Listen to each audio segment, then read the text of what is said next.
Hello friends, welcome back to my YouTube channel. इस video में हम इंडिया जीके के प्रश्न डिस्कस करेंगे।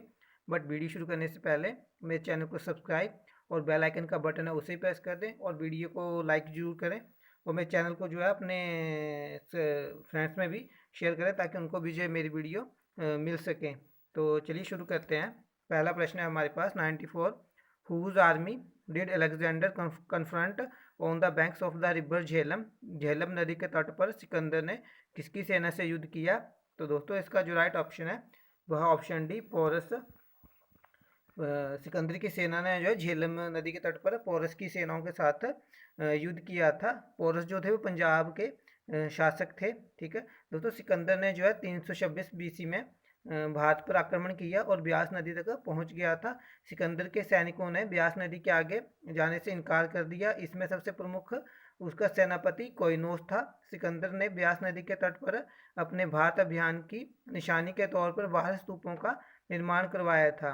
ठीक है, और दोस्तों यदुवंशी सम्राट परमानंद या यादव सम्राट पोरस का राज्य जो है पंजाब में झेलम से लेकर चेनाब नदी तक फैला हुआ था। वर्तमान लाहौर के आसपास इसकी राजधानी थी। 95 है। तो विच गणराज्य गौतम बुद्धा बिलोंग्ड। गौतम बुद्ध किस गणराज्य से संबंधित थे? तो दोस्तों ये थे ऑप्शन बी शाक्य। गौतम बुद्ध जो थे वो शाक्य गणराज्य से संबंधित थे। इनके पिता सुशोधन जो थे वो शाक्य गण के मुखिया थे। गौतम बुद्ध का जन्म जो है वो 563 ईसा पूर्व में कपिलवस्तु के लुम्बिनी नामक स्थान पर हुआ था। इनकी माता माया देवी की मृत्यु जो है इनके जन्म के 7वें दिन हो गई थी। इनका लालन पालन जो था वो सतेलीमा प्रजापति गौतमी ने किया था और इनके बचपन का नाम सिद्धार्थ था। दोस्तों बुद्ध का विवाह जो है वो 16 वर्ष की अवस्था में यशोधरा के साथ हुआ और इनके जो पुत्र हुए उनका नाम था राहुल।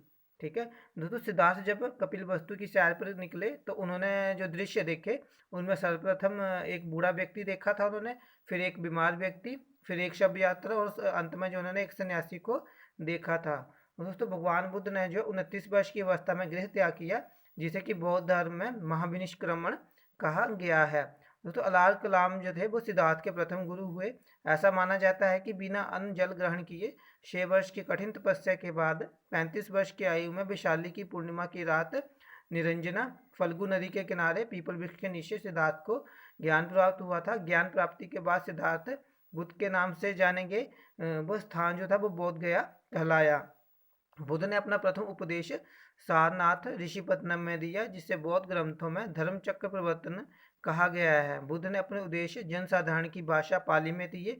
बुद्ध ने सर्वाधिक उपदेश कौशल देश की राजधानी श्रावस्ती में दिए। इनके प्रमुख अनुयायी शासकों में बिंबिसार, प्रसेनजीत व उदयन थे। बुद्ध की मृत्यु जो 80 वर्ष की अवस्था में 400 ईसा पूर्व में कुशीनारा जो कि यूपी में था, ठीक है, वहाँ पे हुई थी। ठीक है, जिसे बौद्ध धर्म में जो है भगवान बुद्ध की मृत्यु को जो है वो महापरिनिर्वाण कहा गया है। ठीक है, नेक्स्ट प्रश्न है which school of Indian art is also known as the Greek Roman Buddhist art. भारतीय कला की कौन सी शैली को ग्रीक रोमन बौद्ध कला के रूप में जाना जाता है? तो दोस्तों ये जाना जाता है ऑप्शन सी गंधार कला को। ठीक है, गंधार कला को जो है वो ग्रीक रोमन बौद्ध कला के रूप में जाना जाता है। गंधार कला की विषय वस्तु भारतीय थी परंतु कला शैली यूनानी और रोमन थी, इसलिए गंधार कला को ग्रीको रोमन, ग्रीको बुद्धिस्ट या हिंदू यूनानी कला भी कहा जाता है। गंधार कला एक प्रसिद्ध प्राचीन भारतीय कला है। इस कला का उल्लेख वैदिक तथा बाद के संस्कृत साहित्य में मिलता है। इस कला में पहली बार बुद्ध की सुंदर मूर्तियां बनाई गई हैं। इनके निर्माण में सफ़ेद और काले रंग के पत्थर का प्रयोग किया गया है। गंधार कला को महायान धर्म के विकास से प्रोत्साहन मिला। इसकी मूर्तियों में मांसपेशियां स्पष्ट झलकती हैं और आकर्षक वस्तुओं की सलाखटें साफ दिखाई देती हैं। ठीक है दोस्तों, नेक्स्ट क्वेश्चन है who issued a token currency in copper coins between 1329 and 1330 AD. 1329 और 1330 एडी के मध्य किसने चलन मुद्रा के रूप में तांबे के सिक्के जारी किए? तो दोस्तों ये किए थे ऑप्शन सी मोहम्मद बिन तुगलक ने। ठीक है, मोहम्मद बिन तुगलक। ठीक है दोस्तों, मोहम्मद बिन तुगलक ने सांकेतिक मुद्रा के अंतर्गत कांसा और तांबा धातुओं के सिक्के चलवाए जिनका मूल्य चांदी के रुपए टंका के बराबर होता था। एडवर्ड थॉमस ने मोहम्मद बिन तुगलक को प्रिंस ऑफ मनियस की संख्या दी थी। नेक्स्ट प्रश्न है, whom did Akbar defeated in the second battle of Panipat. Panipat की दूसरी लड़ाई में अकबर ने किसे हराया था? तो दोस्तों अकबर ने हराया था ऑप्शन बी हेमू को। पानीपत की जो दूसरी लड़ाई है वो 5 नवंबर 1556 ईस्वी में अकबर और हेमू के बीच में हुई थी और इस युद्ध में अकबर विजय हुआ था। और दोस्तों पानीपत का जो प्रथम युद्ध है वो 21 अप्रैल 1526 ईस्वी में इब्राहिम लोदी व बाबर के बीच में हुआ था, ठीक है, जिसमें कि बाबर विजय रही था। और पानीपत का जो तृतीय युद्ध है वो 14 जनवरी 1761 को बालाजी बाजीराव के समय अहमद शाह अब्दाली और मराठा सेनापति सदाशिवराव भाऊ के बीच में हुआ था, ठीक है। दोस्तों भारत के अन्य ऐतिहासिक युद्धों में तराइन का प्रथम युद्ध है जो कि 1191 ईस्वी में पृथ्वीराज ने मोहम्मद गोरी के बीच में हुआ था, जिसमें कि मोहम्मद गोरी की हार हुई थी। और दोस्तों तराइन का जो दूसरा युद्ध था वो 1192 ईस्वी में हुआ था जिसमें कि मोहम्मद गोरी ने जो पृथ्वीराज को हराया था। और दोस्तों फिर मोहम्मद गोरी ने 1194 में चंदावर का युद्ध जयचंद के साथ लड़ा था, जिसमें कि गोरी की विजय हुई थी। और दोस्तों एक खानवा का युद्ध हुआ था 1527 में बाबर ने और राणा सांगा के बीच, जिसमें राणा सांगा की हार हुई थी। फिर बाबर ने चंदेरी का युद्ध 1528 में लड़ा था मेदिनी राय से, ठीक है। फिर दोस्तों एक 1529 में उसने अपना अंतिम युद्ध घाघरा का युद्ध लड़ा था अफगानों के विरुद्ध, ठीक है। और दोस्तों एक चौसा का युद्ध हुआ था 1539 में शेरशाह और हुमायूं के बीच में, ठीक है, जिसमें कि शेरशाह की विजय हुई थी। और शेरशाह और हुमायूं के बीच एक कनौज का युद्ध हुआ था 1540 में, उसमें भी जो है शेरशाह की विजय हुई थी। और दोस्तों हल्दी घाटी का युद्ध 1576 ईस्वी में अकबर ने महाराणा प्रताप को हराया था, ठीक है। और दोस्तों प्लासी का युद्ध हुआ था वो 1757 में अंग्रेजों और सिराजुद्दौला जो कि बंगाल के नवाब थे उनके बीच में हुआ था, ठीक है। और दोस्तों बक्सर का युद्ध जो है वो 1764 ईस्वी में अंग्रेजों और मीर कासिम के साथ हुआ था, ठीक है। नेक्स्ट प्रश्न है, which was the religious capital of Maharaja Ranjit Singh, sorry 99 है पहले।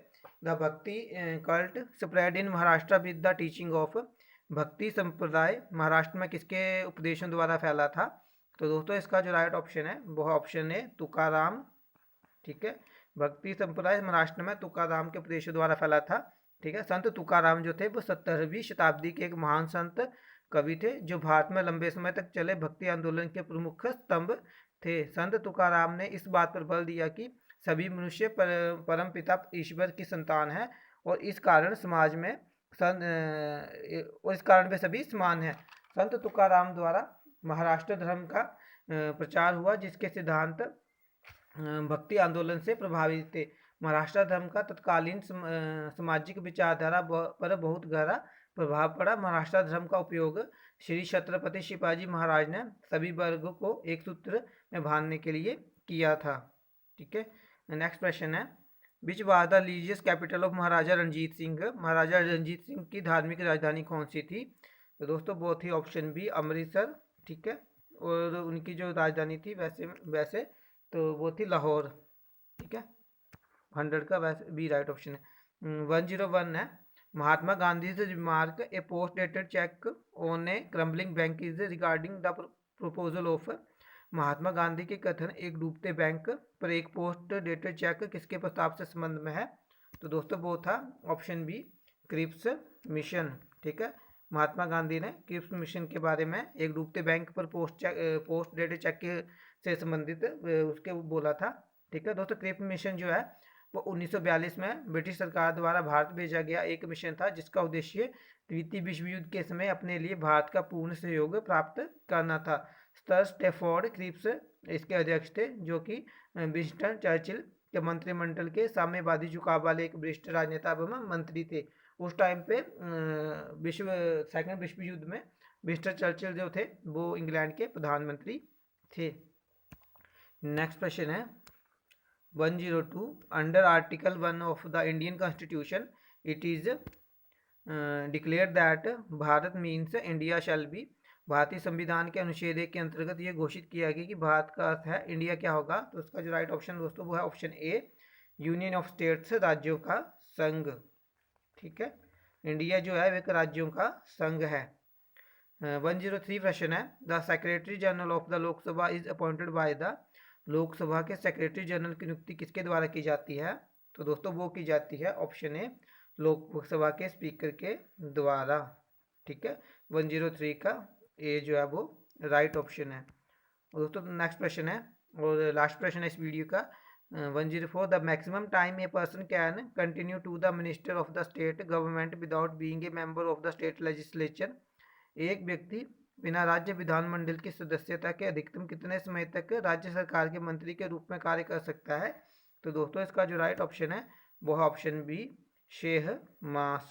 ठीक है, 6 मास तक वो काम कर सकता है। तो 104 का जो है वो बी राइट ऑप्शन है। तो दोस्तों ये थे प्रश्न आज की इस वीडियो में। आई होप आपको वीडियो अच्छी लगी। अगर आपको वीडियो अच्छी लगती है तो इसे लाइक जरूर करें, शेयर करें, कमेंट करें और इसे जो अपने फ्रेंड सर्कल में जो है शेयर जरूर करें। तो नेक्स्ट वीडियो में मिलेंगे, तब तक के लिए गुड बाय, जय हिंद, जय भारत, जय हिमाचल।